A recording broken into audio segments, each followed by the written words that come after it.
Right. ఇటీవల అమరావతిలో జరిగినటువంటి క్యాబినెట్ భేటీలో మంత్రులపై ముఖ్యమంత్రి సీరియస్ అయ్యారు. ఈ అంశం గురించి మనం చర్చించబోతున్నాం. దానికి కారణం ఏంటంటే ఆహ్, మంత్రులు తీరుని ఆయన కండెమ్ చేస్తున్నారు. మంత్రుల తీరుని కండెమ్ చేయడం అంటే ఇన్ ద సెన్స్ ఆయన చేసినటువంటి పనులు ఏదో ఆయా శాఖల్లో చేసినటువంటి పనులకు సంబంధించి ఆయన ఒక రిపోర్ట్ పెట్టమని చెప్పారట. రిపోర్టు పెట్టండి నాకు సో దట్ క్లియర్ కట్‌గా అర్థమవుతది అని చెప్పేసి. రిపోర్టు పెట్టమని చెప్పారని చెప్పేసి వీళ్ళందరూ మంత్రులందరూ కూడా ఆయా మంత్రులు పెట్టేసి రిపోర్ట్ పెట్టారట. కానీ ఆ రిపోర్ట్‌ని ఊరక జస్ట్ ఏదో ఫార్మాలిటీకి పెట్టేసి వదిలేసారు తప్పించి, దాన్ని ప్రజల్లోకి తీసుకెళ్ళటం కావచ్చు, వాళ్ళ నియోజకవర్గాల్లో మా పనితీరు ఇది. మేము ఈ విధంగా పనిచేసాం. ఇన్ని అచీవ్‌మెంట్స్ సాధించాం. మా కుటుంబ ప్రభుత్వంలో ఈ విధంగా మా శాఖలో ఇటువంటి మార్పులు తీసుకొచ్చాం. ఈ విధంగా ప్రజలకు మేలు చేసాం. సంక్షేమం తీసుకొచ్చాం. ఇన్ని కోట్లు ఖర్చు పెట్టాం అనే అంశాన్ని ప్రజల్లో తీసుకెళ్లకుండా జస్ట్ ఓన్లీ కేవలం అలా పెట్టారనే వాదన ఉందంట. అంటే ముఖ్యమంత్రి మైండ్ సెట్‌లో ఇట్లా ఈ విధంగా వాళ్ళు జస్ట్ ఏదో మనం అడిగాం, రిపోర్ట్ అడిగాం. ఆ రిపోర్ట్ పెట్టేసారు తప్పించి, దానికి పద్ధతి పాడు లేకుండా జస్ట్ వదిలేసారు పట్టించుకోకుండా. దాన్ని మనం చేసిన పని ప్రజల్లో తీసుకెళ్ళాలి గదా! ప్రజల దగ్గరికి చేరువైతే మనకి ఎఫెక్టివ్‌గా ఉంటుంది. మున్ముందు ప్రజలు మన వైపు ఉంటారనేది ఆయన పాయింట్. కానీ అది చేయలేదనేది చాలా అంటే చాలా బలంగా వినిపిస్తూ ఉంది. ఈ విషయంలోనే చంద్రబాబు నాయుడు చాలా సీరియస్‌గా ఉన్నారంట. ఆల్‌మోస్ట్ సగం మందికి పైగా మంత్రుల పైన ఈ విషయంలో సీరియస్‌గా ఉన్నారంట. అంటే సగం మంది పైగా మంత్రులు అదే చేశారట. అంటే ఊరక జస్ట్ ఆయన అడిగాడు, మనం ఇచ్చాం మన రిపోర్ట్ అన్నట్టుగా పెట్టారు, వదిలేసారట. దాన్ని ఏం చేయాలి? ఎంత వివరంగా దాన్ని పెట్టాల్సిన అవసరం ఉంది? దాన్ని ఏ విధంగా జనంలో తీసుకెళ్లాల్సిన అవసరం ఉందనే అంశాన్ని పట్టించుకోలేదు. ఇదే గొడవకు కారణం.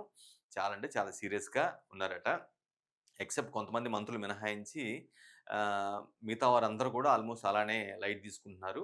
సో, ఇటువంటి పరిస్థితులుంటే మాత్రం బ బ పునర్వ్యవస్థీకరణ పెద్దగానే ఉంటది. షఫ్లింగ్ అనేది చాలా భారీగానే ఉండే అవకాశం కనిపిస్తుందనే వాదనలు కూడా బలంగా వినిపిస్తున్నాయి ఈ నేపథ్యంలో. అది కాకుండా ఇంకొక రీజన్ కూడా ఉంది. అంటే వీళ్ళు చేసిన పనిని చెప్పుకోలేకపోతున్నారనేది ఒక రీజన్ అయితే, ఇంకో రీజను ఆహ్, వైసీపీ నుంచి చాలా బలమైనటువంటి విమర్శలు వస్తున్న నేపథ్యంలో వాటికి కౌంటర్ కూడా పెద్దగా ఇవ్వట్లేదు. ఎవరో కొంతమంది ఒక నలుగురు నుంచి ఐదారుగురు మినహాయించి ఎవరు కూడా ఏమి పట్టనట్టుగా వ్యవహరిస్తూ ఉన్నారు. అంటే ఒక శాఖని ఏదన్నా అన్నా సరే, ఆ శాఖ నుండి అన్నది గదా! మన మన మనకు సంబంధం లేదు వాడన్నాడు గదా! వైసీపీ వాడు సపోజ్ ఒక శాఖ మంత్రిని అన్నారనుకోండి. ఒక మంత్రిని అన్నారనుకోండి. ఆ శాఖకు సంబంధించి ఏదో ఆరోపణలు చేశారనుకోండి. మనకెందుకు మనకు అవసరం లేదు గదా! మనం లైట్ తీసుకుందాం. అతనే రిప్లై ఇచ్చుకుంటాలే అనే ధోరణి ఏదైతే ఉందో, ఆ ధోరణిని కూడా తప్పుపడుతున్నారనే వాదనలు కూడా వినిపిస్తున్నాయి. ఇది అమరావతి వర్గాల నుంచి మనకు అందిన సమాచారం మేరకు ఏంటంటే, ఈ విధంగా ఎవరికి వాళ్ళు పట్టినట్టుగా వ్యవహరించడం వైసీపీ నేతలు చేసే కామెంట్స్ అంటే ప్రభుత్వం మీద గావచ్చు, పాలన మీద గావచ్చు, ఆయా శాఖల మీద, ఆయా మంత్రుల మీద చేస్తున్నటువంటి విమర్శలు ఏవైతే ఉన్నాయో వాటికి స్ట్రాంగ్ కండెమేషన్, స్ట్రాంగ్ రిటాలియేషన్ జరగట్లేదు అనేది కూడా చాలా స్ట్రాంగ్‌గా చంద్రబాబు నాయుడు ఫిక్స్ అయ్యారట. అంటే దీన్ని మీరు కండెమ్ చేయాల్సిన అవసరం ఉంది గదా! ఇప్పుడు అపోజిషన్ పార్టీగా విపక్షంగా సరే వాళ్ళకి హోదా ఉన్నా లేకపోయినా వాళ్ళు కొన్ని కామెంట్స్ చేసినప్పుడు ప్రభుత్వ పాలన మీద, మీ మంత్రుల శాఖల మీద, మీ వ్యక్తిగత క్యారెక్టర్ మీద చేసినప్పుడు దానికి స్ట్రాంగ్‌గా కండెమ్ చేయాలి గదా! మీరెందుకు కొంతమంది మాత్రమే ఒక 5, 6 మాత్రమే లేదంటే రఫ్‌గా ఒక 7, 8 మంది మాత్రమే పరిమితం అవుతున్నారు కౌంటర్ ఇచ్చే విషయంలో. మిగతా వాళ్ళందరూ సైలెంట్ అవుతున్నారు. ఇవ్వకపోతే ఎలాగా? మన ప్రభుత్వం డ్యామేజ్ అవుద్ది గదా! ఇది కరెక్ట్ కాదు గదా! అని జెప్పేసి ఈ విషయం అంటే ప్రోగ్రెస్ రిపోర్ట్ ప్రకారం చేసినటువంటి పనిని ప్రజల్లోకి తీసుకెళ్ళకపోవటం ఒక యాస్పెక్ట్ అయితే, విపక్షం నుంచి వస్తున్నటువంటి ఆరోపణలకి స్ట్రాంగ్‌గా కండెమ్ చేయబడడం, స్ట్రాంగ్‌గా కౌంటర్ ఇవ్వకపోవటం. ఈ 2 అంశాల మీద చాలా అంటే చాలా సీరియస్‌గా ఉన్నారట చంద్రబాబు. చాలా అంటే సో, ఈ క్రమంలో పునర్వ్యవస్థీకరణ జరిగితే భారీగానే మార్పులు చేర్పులు ఉంటాయనే వాదనలు గూడా వినిపిస్తున్నాయి. అది ఎంతమందిని పక్కన పెడతారు? ఎంతమందిని కొత్త వారికి అవకాశం ఇస్తారు? ఎంతమందిని ఉన్న వాళ్ళని పక్కన పెట్టేస్తారనేది పక్కన పెట్టినట్లయితే, కొంత ఎఫెక్ట్‌ఫుల్‌గా అయితే స్పష్టంగా సీరియస్‌గా ఉన్నట్టుగా అర్థమవుతుంది. అంటే జనరల్‌గానే ఆయన ప్రోగ్రెస్ రిపోర్ట్ బేస్ చేసుకొని కొంత మార్పులు, చేర్పులకి అప్పటికప్పుడు చేస్తూ ఉంటారు. ఆయన ఐడియాలజీ ఆయన ముఖ్యమంత్రి అయినప్పటి నుంచి కూడా అంటే ఒక ఒక ఒక ఒక ఒక ఒక పని తీసుకున్నా సరే అందులో ప్రోగ్రెస్ ఉందా? లేదా? అనే ప్రాస్పెక్ట్‌ని ఆయన చూస్తూ ఉంటారు. ఈ ప్రోగ్రెస్ రిపోర్ట్స్ కావచ్చు, ర్యాంకింగ్స్ కావచ్చు, ఇవన్నీ గూడా చంద్రబాబు నాయుడే తీసుకొచ్చాడు మామూలుగా. అంటే వారిలో కొంత అవేర్‌నెస్ క్రియేట్ చేసుకోవడం కావచ్చు, కొంత మరింత ప్రేరణ కలిగించడం కావచ్చు. రీజన్స్ ఏదైనా సరే ర్యాంకింగ్స్ కావచ్చు, ప్రోగ్రెస్ రిపోర్ట్ కావచ్చు, ఇవన్నీ గూడా ఆయన తీసుకొచ్చి వాటిని ఎక్కువగా నమ్ముతూ ఉంటారు.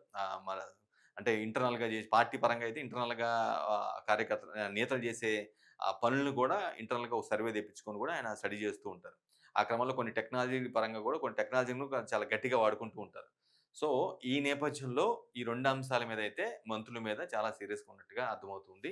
ఎంతమంది మంత్రుల మీద సీరియస్ ఉన్నారు? ఎంతమంది మంత్రుల యొక్క పనితీరుతో సాటిస్ఫాక్షన్‌గా ఉన్నారనేది నంబర్స్ వైస్‌గా తెలీదు గానీ, బట్ సగానికి సగం పైన మంత్రుల మీద అసంతృప్తి ఉన్నట్టుగా అర్థమవుతుంది. ఈ 2 అంశాలు. ఒకటి మీరు చేసిన పనిని ఆ రిపోర్ట్‌ని సరిగా అంటే సరిగా పెట్టకపోవడం అంటే ఏదో ఊరక నామకార్థంగా ఇచ్చినట్టు కాకుండా, వివరంగా ఉండేలాగా ఇట్లా సో దట్ స్ట్రాటజీలా ఎళ్ళాల్సిన అవసరం ఉంది.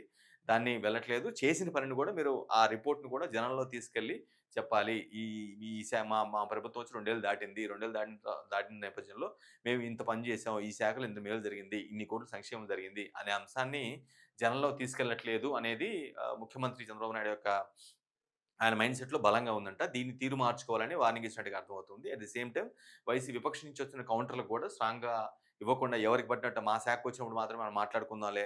వేరే వాళ్ళ గురించన్నా వేరే స ప్ర కూటమి ప్ర అంటే ఇప్పుడు ఏ శాఖ అన్ని మంత్రి శాఖలు కలిస్తేనే కూటమి ప్రభుత్వం కాబట్టి ఏ శాఖ మీద ఏదైనా ఆరోపణలు, అలిగేషన్స్ వచ్చినా సరే దానికి కౌంటర్ ఇవ్వాల్సిన సదరు శాఖ వ్యక్తి కౌంటర్ ఇవ్వాలి. At the same time defend చేసే ధోరణిలో మిగతా మంత్రులు కూడా వాళ్ళ మాటల్ని కండెమ్ చేయాల్సిన అవసరం ఉంది. బట్ ఈ విషయంలో కొంతమంది మాత్రమే ఒక నలుగురు, ఐదుగురు మాత్రం లేదంటే ఒక మహాగణంగా అయితే ఒక 7, 8 మంది మంది మాత్రమే కౌంటర్ ఇస్తున్నారు. స్ట్రాంగ్‌గా రిటాలియేషన్ ఇస్తున్నారు తప్పించి మిగతా వాళ్ళు పట్టించుకోవట్లేదు. ఇది చాలా అంటే చాలా పార్టీని దెబ్బతీసి ప్రభుత్వాన్ని దెబ్బతీసే వ్యవహారంలాగా ఉంటుంది కాబట్టి ప్రభుత్వానికి చెడ్డ పేరు వచ్చేలా ఉంటుంది.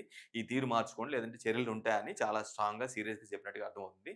మరి చూడాలి మరి ఆగస్ట్‌లో క్యాబినెట్ రిషఫలింగ్ జరుగుతుందని చెప్తున్నారు కాబట్టి వీటిని బేస్ చేసుకొని కూడా భారీ మార్పులు అక్కడ చేస్తారా లేదా అని తెలియాల్సింది.